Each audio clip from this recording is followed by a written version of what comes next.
Mm. Hi everyone. Today I have a very special guest, and I first want to thank to my guest very much for giving me his precious time and for being my guest today. My guest is Sheth Jerjis. Sheth Jerjis was born in Kirkuk in June 1954. He received his degree from the Medical College, Musul University in 1980. He was an active member of the Iraqi Turkmen Kardeşlik Club Musul office between 1973 and 1980. Between 1993 and 1994, he was a member of the steering council of the Iraqi Turks Cultural and Solidarity Association in Izmir office. He also served as a secretary of the Iraqi Turkmen Cultural Foundation in the Netherlands between 1997 and 2000, as the chair of the Iraqi Turkmen Human Rights Research Foundation, which was established in 2001, and its headquarters is located in Netherlands. Thank you so much, Mr. Sarzic, for this interview. Yeah, thank you very much. But just one information over my name. My name is Sheth, Sheth. Sheth is a prophet in Mosul, Nabi Sheth. And also Jerjis is also prophet in Mosul. Jerjis, Yunus, Sheth are prophets in the Mosul. Iraqi Turkmen use much these names, Sheth, Jerjis, and Yunus. Thanks for the explanation. Sorry, I couldn't pronounce it in the correct way. Sheath, okay. Always they do so. Here also, they see it very difficult to say sheath. Thank you for the information. So I want to thank you again for today's interview. Actually, I was trying to follow your research for some time, and you regularly publish papers and research reports about the Turkmens and the Iraqi populations, I can say. So I have run into one of your papers, and it's a really long and detailed study. It is more than 60 pages. It titled "Who Owns Erbil: The Turkmen Case." Briefly, in your article, let me briefly explain. I mean, it's a very detailed article, but briefly, I can say that you talk about demographic changes of the Turkmen regions as a result of the continuous Kurdish migration, specifically in the Arbel region. And also, you, in your article, provide a detailed information on the history of Kurdish tribes entering Iraq from Iran and the history of emergence and development of the so-called Kurdistan region. So, in the so-called Kurdistan region and all these migrations and population change, so what should we know about all these issues in your article and also your recent research? Yes. Firstly, the immigrations and change of the demography of the regions sometimes will be naturally for wars, for natural catastrophes. But it is very difficult if it is political or if it is used politically. The problem is in Iraq that during the last century, the national feelings is very exaggerated or very intensified. Arabic nationalities, then the Kurdish nationalities, and you know that in many of the Arabic countries like Egypt, Abdel Nasser, and in Libya, Gaddafi, and in Syria, Assad groups and Ba'ath Party, all these are were and are now the nationalist political ideologies and parties and governments. And this made, particularly when the Ba'ath regime came in Iraq, which was an racist Arabic ideology. Party, yes, and made fighted the minorities, mainly Kurds and then Turkmen. and other groups are very small. They had no influence in the regions, and the problem is that uh, in 50s or 40s of the last century, the Kurds get very strong nationality ideas, nationality feelings. Then they fight over the regions. We, as the Turkmen, our region is between Arabs and Turkmen, from the northwest of Iraq, from Tel Afar region, until in the middle of Iraq, at the east of the Baghdad, Middle East of the Iraq. All this line was our region, and now we live there. But in many regions, Arabs and Kurds become majority. Yes. And Saddam's and the problem is that Kirkuk region is a very rich region, a very big deposits of the oil, Oil. and from the 1927 the oil taken from the Kirkuk hugely, which gives a very big support to the Iraqi economy. As you know, maybe until 70s, the Iraq's 70% of the oil were coming from Iraq, were sold from Iraq, from Kirkuk. About 70 until 70 of the last century. Then at the north were discovered many wells, oil wells. Yes. Then the problem is that fighting become on our regions, on Kirkuk regions. So the oil is the reason, mainly First reason, petroleum. first reason, First. and because the Iraqi government wanted to control their then brought Arabs. There brought about 300,000 Arabs from the south. They began at the 1970 until 1990, 2000. In 30 years, they brought a huge number of Arabs, and the Ba'ath regime wanted to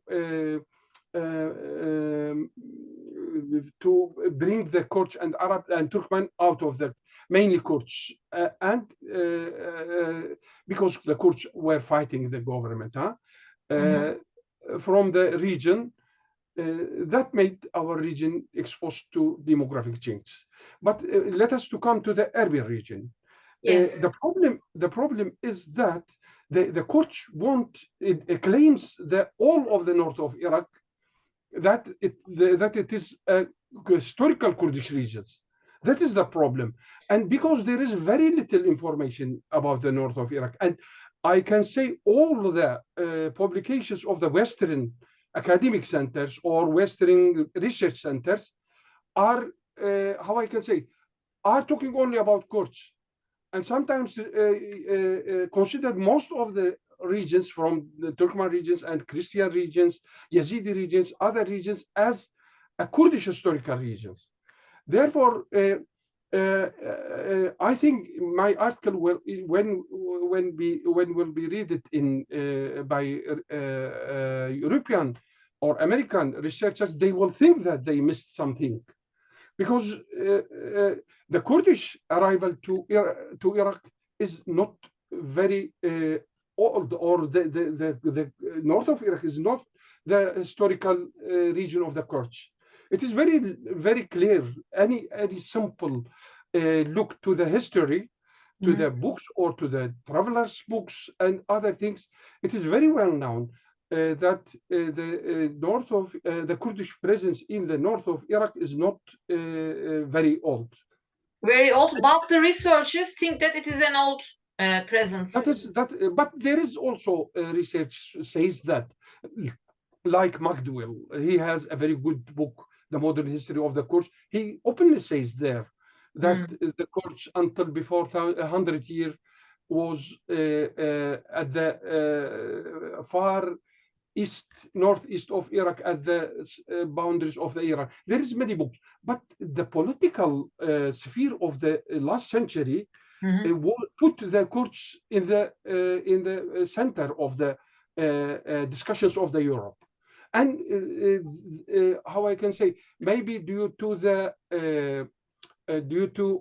being a new or some interesting nationality or interesting nation, the West give them important Role. attention, wrote about them, Hmm. talked, and then later maybe because they are how I can say, they are a little bit they rise it against governments in the region. Arab government, they fight the Iraqi government from the 60s of the Hmm. last century, Hmm. and in Turkey, and also sometimes in Iran. And maybe that exposed them to attacks by these governments, and that made the Western authors or Western community to develop a sympathy to Kurds. I see, and in most of my articles, I concentrate on that the sympathy of the West is a good degree is exaggerated. It is Exaggerated. it is much, but is it consciously? No, I cannot say. I can say that they have not good information, or the Kurdish issue had occupied the mentality of the international community. Let us to say firstly, and the West, which makes it, which make that the Kurds take support in every field, in Hmm. political support, in financial support, in every field, and also in academic regions and in publications. Not only academic publications, also newspapers and human rights organizations also write much over them. And one of the problems is they get the information from them, from the coach, and the coach gives what they want to say, what their desires, where they will to have, which regions they will want to be for them. They Hmm. therefore I see that the most the incorrect information in the world about the north of Iraq, about the Kurds, firstly comes from the Kurdish. They are depending on the Kurds to get information. And before 2003, Iraq was closed from at Ba'ath regime. No one can go there and to study there. Hmm. And now appearing something after Ba'ath Party gone in 2003, there is some things, some authors, they go there and see some other things. They write also some facts over the region, Hmm. the demography and other things, but it is not so much. And Yes. yes, let us to come to the Erbil region. Yes. I Who Yes, owns Erbil? The Turkmen case. So in this article, yes, who owns Erbil is a very critical yes, question, I yes. think. Yes, yes, and as I want to say again that I wrote this article because I read every article here. I see it is totally others than I know that Mhm. our regions. Therefore, I wrote this article. I hope it will be helpful in West when they read it. Erbil, uh, let me to say firstly the Erbil region Mhm. in Iraq, in the last, after Ba'ath regime come to the ruling, the demography changed so speedy, so greatly, which makes the demography before 40 years and now is very different. Mhm. As I said in my article, in 2 decades or 3 decades, they're built about 70 neighborhoods in Erbil by the courts. And the Oh, as mhm.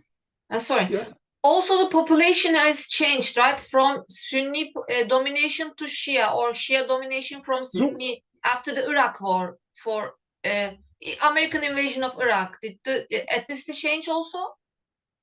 No, because No. there is north is she is always she's are in the north, in Hmm. the south, in the south. Sorry, south until Baghdad, almost all are Shias there. Hmm. And in north, there is very little Shia groups. In Mosul, there is, and mostly in the north, the Shias are Turkmen.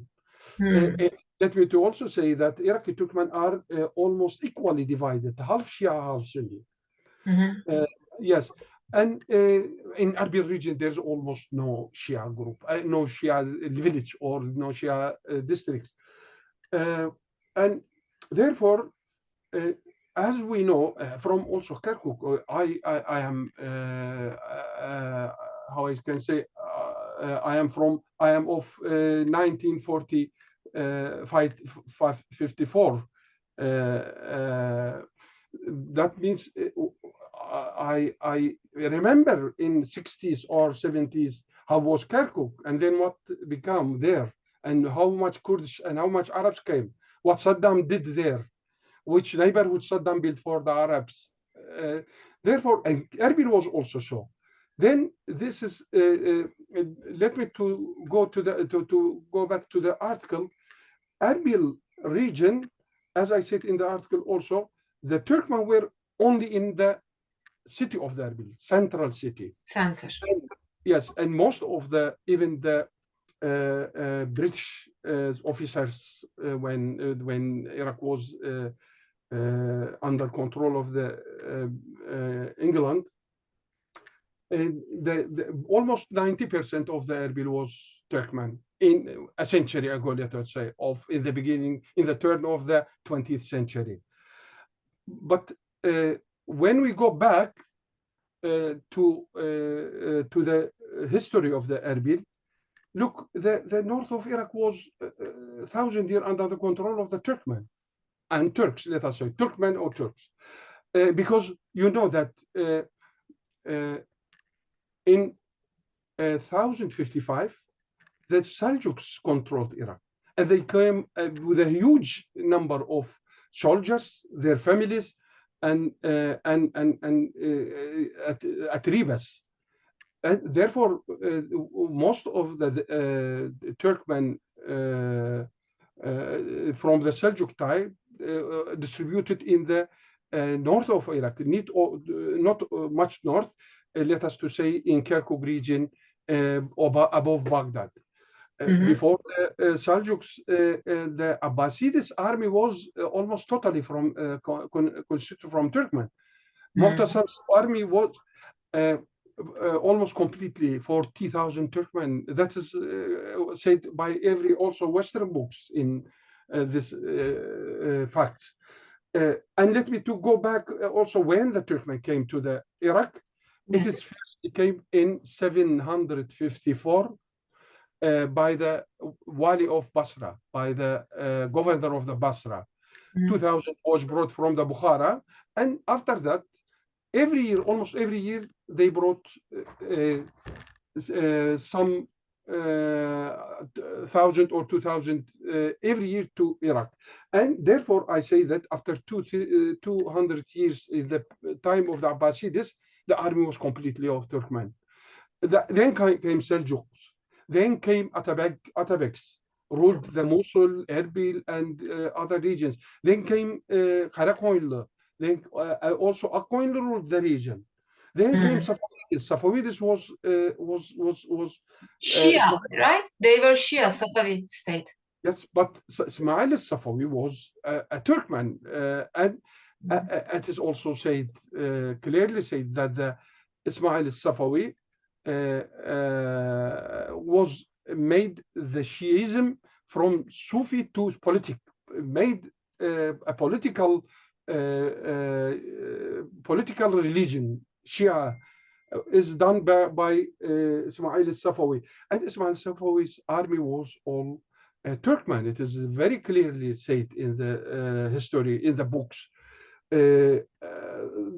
Therefore, the Safavids also ruled the region for some years of many years. That is also we consider it a Turkmen, and many sources says that a big part of the Iraq Turkmen are from of the army of the Ismail Safawi. And really, if we go to back to Suleiman Magnificent tide when he occupied Kirkuk uh, in 15th, 16th century, in 16th century, 16th century, yes. yeah, there is the books of the taxes in there is now it remain from that time, and that books shows the names. Most of them are names of the Azerbaijani names. Therefore, they also there's many sources relate most of the most not most much of the Iraqi Turkmen, many of the Iraqi Turkmen to the Safavids. And let me say also that when Holako, or how I can say, when Mongols came to Baghdad, half of their army was Turkmen. It is clearly written in the books. And when Timurlan came, also, another source which says, which talks about the origin of the Turkmen, says that the Timurlana had 100,000 Turkmen prisoners, and he left them in the region, in Iraq, Syria, and east of the Turkey.